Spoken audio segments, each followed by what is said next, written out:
এক ব্যক্তি চুল কাটাতে গেলেন একজন নাপিতের কাছে। চুল কাটার সময় হঠাৎ নাপিত বলল, আমি আল্লাহকে বিশ্বাস করি না। লোকটি জিজ্ঞেস করলেন, কেন? নাপিত বলল, যদি আল্লাহ তাআলা থাকতেন তাহলে পৃথিবীতে এত কষ্ট, দুঃখ, ক্ষুধা, অসহায়তা কেন থাকতো?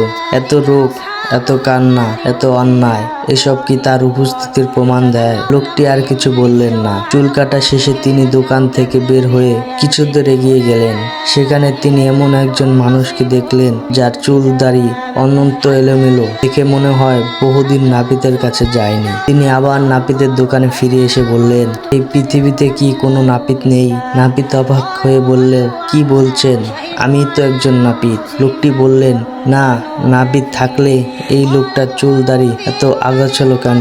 নাপিত হেসে উত্তর দিল, সমস্যা হলো সে আমার কাছে আসেনি। তখন লোকটি বললেন, ঠিক তেমনি আল্লাহ আছেন, কিন্তু মানুষ তার দিকে ফিরে আসে না, তার নির্দেশ মেনে চলে না, তার সাহায্য প্রদানতা করে না। তাই মানুষের জীবনে অশান্তি, হতাশ ও অন্ধকার নেমে এসেছে। আল্লাহ তাআলা বলেন, আর যে আমার স্মরণ থেকে মুখ ফিরিয়ে নেবে তার জীবন হবে সংকীর্ণ ও কষ্টময়। সূরা তাহা 124 নম্বর আয়াত। নিশ্চয়ই আল্লাহ কোনো জাতির অবস্থা পরিবর্তন করেন না যতক্ষণ না তারা নিজেদের পরিবর্তন করে। সূরা আর রাদ 11 নম্বর আয়াত।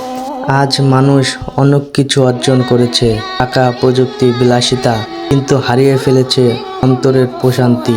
কারণ মানুষ দুনিয়াকে কাছে টেনে নিয়েছে আর রবকে দূরে সরিয়ে দিয়েছে। মনে রাখবেন, সূর্যকে অস্বীকার করলেই যেমন সূর্যের অস্তিত্ব মুছে যায় না, তেমনি আল্লাহকে অস্বীকার করলেই আল্লাহর অস্তিত্ব বিলীন হয়ে যায় না। তিনি আমাদের দেখেছেন, আমাদের কষ্ট জানেন, আমাদের চোখের অশ্রুও তার অজানা নয়। তাই যদি জীবন এলোমেলো হয়ে যায়, তিনি অনন্ত হয়ে ওঠে, তবে আজই আল্লাহর দিকে ফিরে আসুন। একটি সিজদা, একটি আন্তরিক দোয়া, একটি হে আল্লাহ আমি ফিরে এসেছি, আপনার জীবন বদলে দেওয়ার জন্য যথেষ্ট হতে পারে। আল্লাহ আমাদের সবাইকে হেদায়েত দান করুন এবং তার নৈকট্য লাভের তৌফিক দান করুন। আমিন।